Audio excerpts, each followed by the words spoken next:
and you can see all the black areas are actually calcium. And this is a 43-year-old man.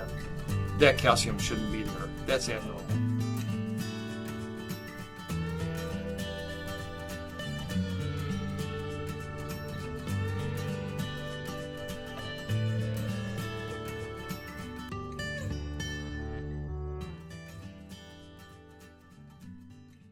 Grew up in Newton, Kansas, which is a town about 30 miles north of Wichita. Grew up in a little town about 50 miles north of here called Moundridge.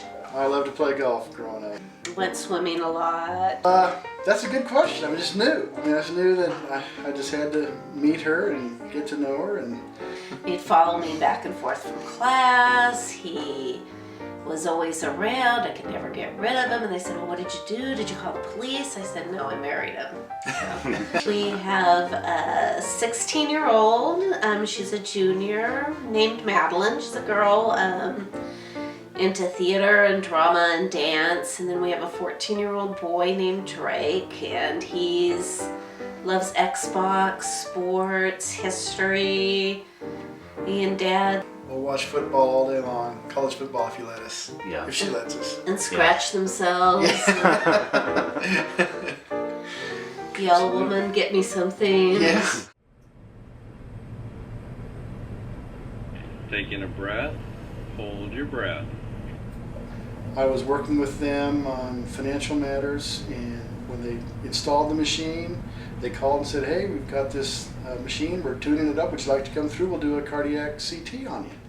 I sure jumped at the chance because I'd recently, wasn't too long before that, I'd learned that my natural father had died at such a young age. So I went and did the test. So this is Steve's heart, and we're looking for calcium in his arteries, coronary arteries, and there's calcium. The white is calcium, which is the left main artery right here. It has a large plaque or calcium plaque right there.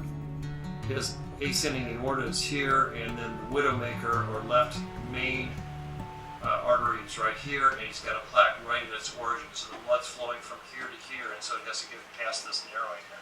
And what happens if it doesn't make it through that? And if it doesn't, the heart muscle dies, and he has a massive heart attack.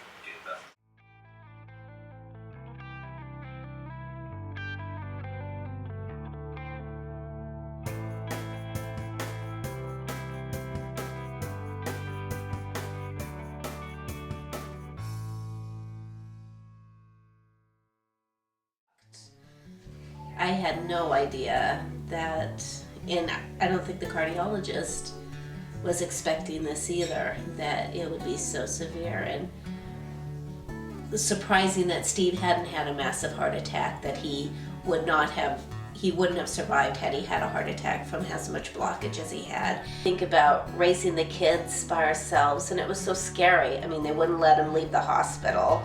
But it was very emotional sitting there by myself in a hospital room trying to write, letters to children that they might read, when they're 21 or whatever. It was very difficult.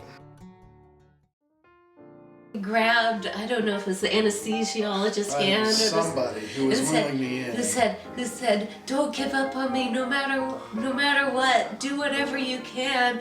Don't let them stop. Don't. If my heart doesn't start up after you stop it, don't give up on me. And then he asked them. He goes, well, can you take pictures of me during the surgery?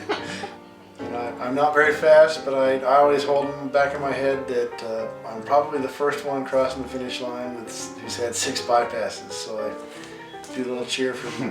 Getting the cardiac CT started the ball rolling and ended up ultimately saving my life. I would have died, I'm sure, by now, because when you have no symptoms and you're 100% blocked in several arteries, your first symptom is going to be a massive heart attack that takes your life. I was told that by my doctor and my cardiologist. That's right. Kids, he's married, has a wonderful family, and he's alive. That's the important thing. Very true.